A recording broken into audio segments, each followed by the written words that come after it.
Mark Riley and two Chinese executives, Zhang Guowei and Zhao Hongjian, were also suspected of bribing officials in the industry and commerce departments of Beijing and Shanghai, the official Xinhua news agency reported, quoting police in Hunan province.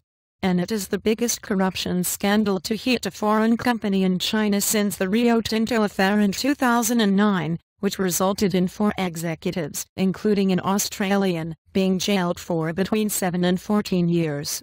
GSK departments offered bribes to hospitals and doctors as well as personnel to boost their sales. The money involved was in the billions of yuan, a Ministry of Public Security official told a press conference in Beijing.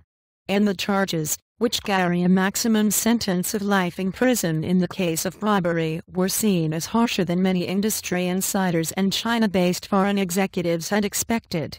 Officials gave no specific details on the amount of bribes paid or exactly how much the company had illegally earned, although they had previously accused the firm of funneling up to 3 billion yuan $482 million to travel agencies to facilitate bribes to doctors and officials. A China-based spokeswoman for GSK, Britain's biggest drug maker, declined to comment on the charges. Riley briefly left China when the scandal broke in July last year but voluntarily returned to cooperate with police. Attempts to reach him on Wednesday were unsuccessful. A spokesman for the British consulate in Shanghai said officials were in regular contact with him and were providing consular assistance.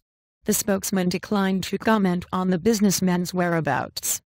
Foreign executives surprised and the charges against the British executive shocked the business community as GSK had previously said it believed the alleged corruption involved senior Chinese staff only.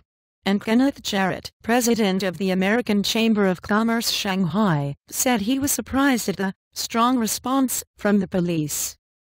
I would agree that it's not what I would have expected because it seemed like GSK were cooperating very closely with the authorities, he told Reuters. I don't think that anyone had been lulled back into complacency, but if anybody had, this will wake them up, he added, referring to foreign corporations' efforts to increase vigilance against bribery in the wake of the GSK scandal. The allegations have damaged GSK's reputation, thrown its China management team into turmoil and forced it to change its China business model, although the firm says head office had no knowledge of alleged wrongdoing.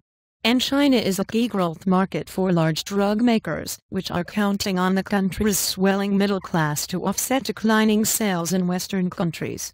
China is set to be the second biggest drugs market behind the United States within 3 years, according to IMS Health.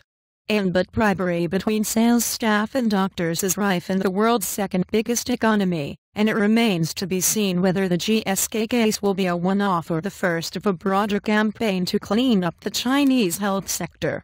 Chinese officials on Wednesday made no mention of possible sanctions against GSK itself, although Xinhua said the firm had forged accounts, faked transactions to inflate revenue, pressed sales staff to engage in brewery and tried to cover its tracks.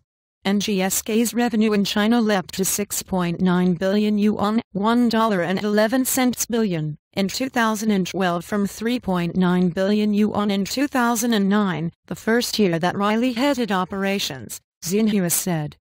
Before the scandal, GSK's China sales had risen 14% year-on-year in the 3 months to end June, but revenue in the country plunged 61% in the third quarter and 29% in the final quarter of 2013 after the allegations surfaced.